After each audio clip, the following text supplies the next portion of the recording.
Praise rod जय मसीह की। मैं स्टैनली मैकवान, मेरे YouTube channel Hindi Gujarati Bible study में आपका स्वागत है।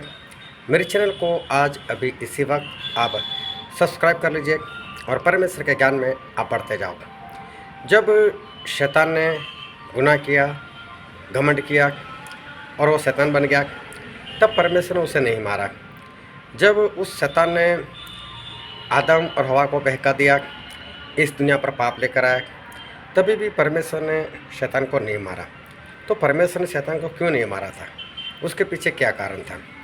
चलो, जो भी कारण हो, लेकिन अब परमेश्वर ने ऐसा तय क्यों कर दिया कि आखिरी दिनों में परमेश्वर शैतान को मार देंगे? तो मारने की वजह क्या है? पहले छोड़ने की वजह क्या थी और अब मारने की वजह क्या है?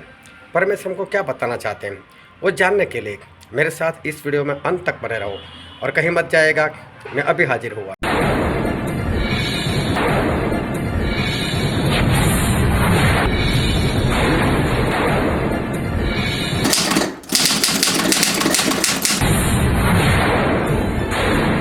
तो क्या प्रभु अब शैतान को कभी नहीं मारेंगे क्या? और अगर प्रभु से अगर शैतान को मार भी देते तो फिर वही बात नहीं आएगी, धर्मीपन कहाँ गया? समझ में आ रही बात? प्रभु से छोड़ दिया शैतान को, धर्मीपन से काम किया, तो क्या प्रभु सब कभी नहीं मारेंगे शैतान को? और अगर मार देते तो फिर धर्मीपन कहाँ जाएगा? हालेलुया। तो ध्यान से समझना कि परमेश्वर का वचन वो क्या कहने के लिए जा रहा है। पुराने नियम में दाऊद थे। दाऊद ने 40 साल तक राज किया, बूढ़े हो गए, मरने को थे। लेकिन मरने से पहले उनके जो पुत्र थे, उनमें से बादशेबा का जो पुत्र था, उसका नाम क्या था? सुलेमान। जोरों से बोलो। सुलेमान। सुलेमान। परमेश्वर दाऊद ने ऐसा बोला था कि सुलेमान मेरे बाद राज करेगा। राजा कौन बनेगा? सुलेमान। और दाऊद तो अभी जिंदा थे, अभी मरे नहीं थे। और मालूम है सुलेमान से पहले कौन राजा बना था? किसी को मालूम है?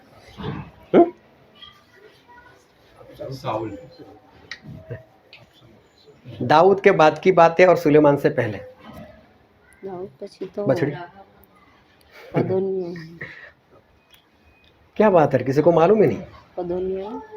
अरे इतना बाइबल पढ़ते हो। अदोनिया। अदोनिया।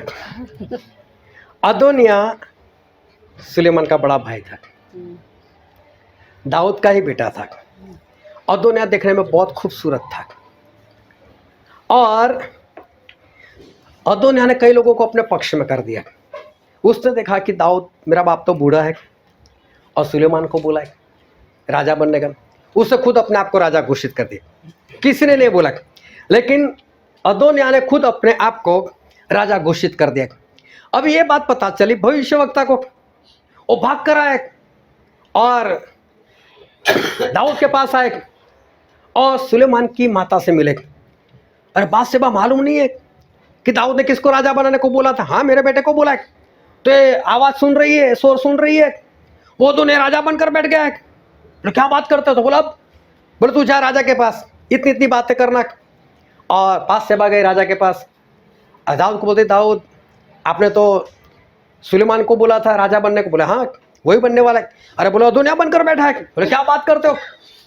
जल्दी से बोले याजकों को बुलाओ, सुलेमान का अभिषेक करो, राजा घोषित कर दो। और सुलेमान को राजा घोषित कर दिया, सुलेमान का अभिषेक हो गया। और यहां पर जो शोर हुआ तो वहां लोगों को पता चला सुलेमान राजा। अदोनिया डर गए, अदोनिया के साथी लोग डर गए, सारे लोग भाग गए और अदोनिया भागा। अदोनिया भागकर वो जो वेदी थी, वेदी के ऊपर सो गया, उसके सिंग को पकड़ लिया, क्योंकि वेदी के ऊपर किसी को मार नहीं सकते। सुलेमान को पता चला ऐसा ऐसा। सुलेमान गए, ये अदोनिया क्या हुआ? बोले मुझे मत मारो, मुझे मत मारो, मैं राजा बन, मुझे मत मारो। बोले निकला, नहीं मारूंगा, छोड़ दिया तुझे, चल निकल यहाँ से, अपने घर में शांति से। लेकिन आज के बाद सुलेमान ने चेतावनी दी, अगर आज के बाद अदोनिया तेरे अंदर मुझे कोई पाप नजर आए, कोई गलती नजर आई, उस दिन मैं तुझे पक्का मारूंगा। जब तक तेरे अंदर गलती नहीं, मैं तुझे छोड़ दूंगा। लेकिन जिस वक्त तूने गलती कर दी तो समझ लेना उस वक्त तू पक्का मरेगा। और दाऊद राजा यहोवा परमेश्वर को दर्शाता है। और दाऊद राजा के दो बेटे, शैतान भी तो परमेश्वर ने ही बनाया था, वो तो शैतान खुद बन गया हो। वो देखने में खूबसूरत था। राजा प्रभु यीशु थे, सुलेमान मतलब शांति, शांति मतलब प्रभु यीशु। राजा तो सुलेमान मतलब प्रभु यीशु को बनना था। शैतान ने अपने आप को बोल मैं राजा, आदम हवा को अपने कब्जे में कर लिया और बोल दिया मैं राजा। और हम बाइबल में पढ़ते हैं पहला राजा उसका पहला अध्याय और उसका 13 वचन। तू दाऊद राजा के पास जाकर उससे यूँ पूछ, हे मेरे प्रभु, हे राजा, क्या तूने शपथ खाकर अपनी दासी से नहीं कहा कि तेरा पुत्र सुलेमान मेरे बाद राजा होगा? हालेलुया। और परमेश्वर की शपथ थी कि राजा कौन बनेंगे? प्रभु यीशु। सुलेमान मतलब प्रभु यीशु राजा बनने वाले। और 5वां वचन पढ़ो तो उसका। तब हग्गीत का पुत्र अदोनिया सिर ऊंचा करके कहने लगा, मैं राजा बनूंगा। हाँ, घमंड से बोला मैं राजा बनूंगा। और घमंड ने एक इंसान को शैतान बना दिया। हालेलुया। और उसने जाकर उस वेदी के सिंह को पकड़ लिया और उस वक्त तो सुलेमान ने उसको छोड़ दिया, कोई बात नहीं, लेकिन आज के बाद अगर गलती तेरे अंदर नजर आई तो फिर मैं नहीं छोड़ने वाला।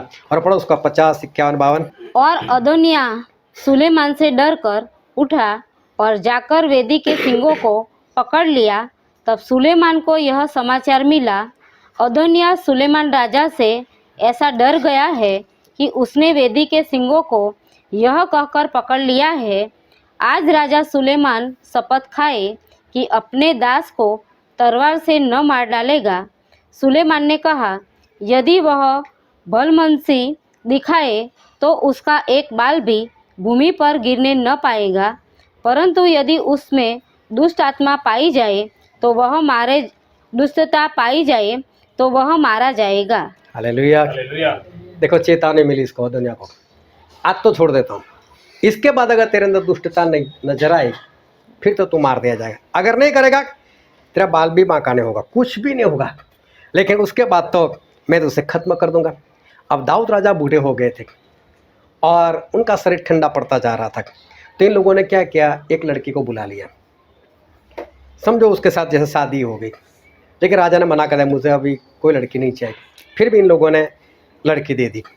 अभी वो तो पत्नी हो गई दाऊद की, पत्नी हो गई दाऊद की। अभी दाऊद ने तो उसका सहारा नहीं लिया, लेकिन दाऊद के शरीर में कोई गर्मी नहीं आई, दाऊद मर गए। लेकिन इस लड़की को लाए थे किसके लिए? दाऊद के लिए लेकर आए थे। अभी लड़की देखने में बहुत खूबसूरत थी। अभी ये जो अदोनिया है उसकी निगाह में वो लड़की आ गई, और उसकी निगाह में आ गई तो हम पढ़ते उसका दूसरा अध्याय, पहला राजा दूसरा अध्याय 13 से 17 पढ़ो तो। तब हग्गीत का पुत्र अदोनिया सुलेमान की माता बत्शेबा के पास आया। बत्शेबा ने पूछा, क्या तू मित्र भाव से आता है?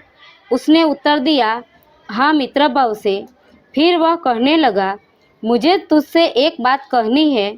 उसने कहा, कह। उसने कहा, तुझे तो मालूम है कि राज्य मेरा हो गया था और समस्त इज़राइली मेरी ओर मुँह किए थे कि मैं राज्य करूं, परंतु अब राज्य पलटकर मेरे भाई का हो गया है, क्योंकि वह यहोवा की ओर से उसको मिला है। इसीलिए अब मैं तुझसे एक बात मांगता हूँ, मुझसे नहीं न करना। उसने कहा, कहे जा।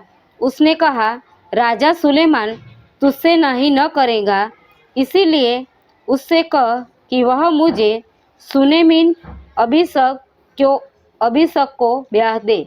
हाँ, जो दाऊद के लिए लेकर आए थे, बोलो उसकी शादी मेरे साथ कर दो। आगे पढ़ो उसका 22 से।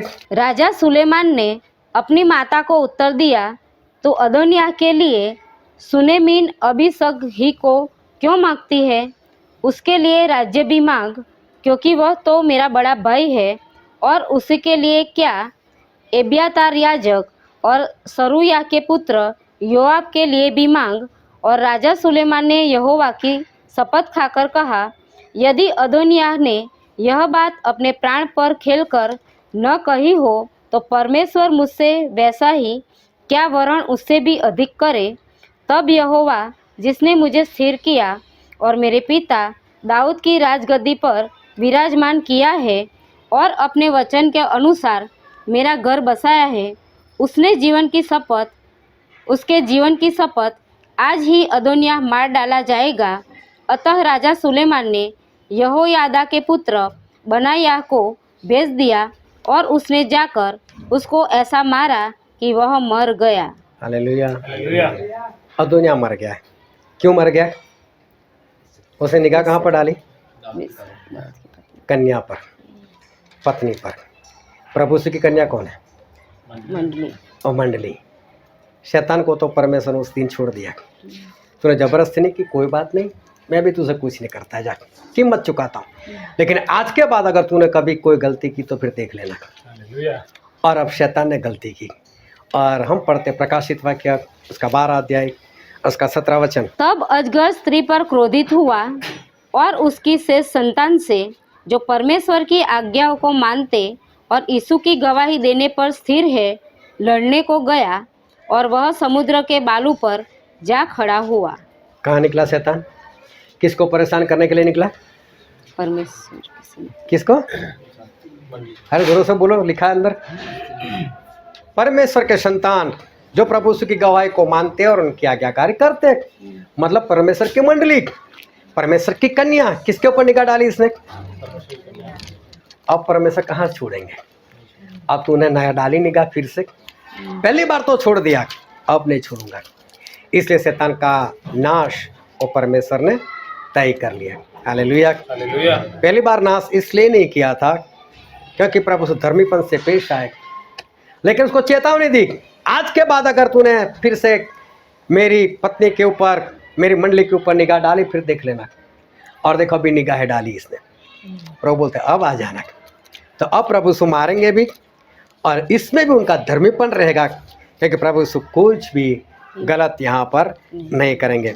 हालेलुया।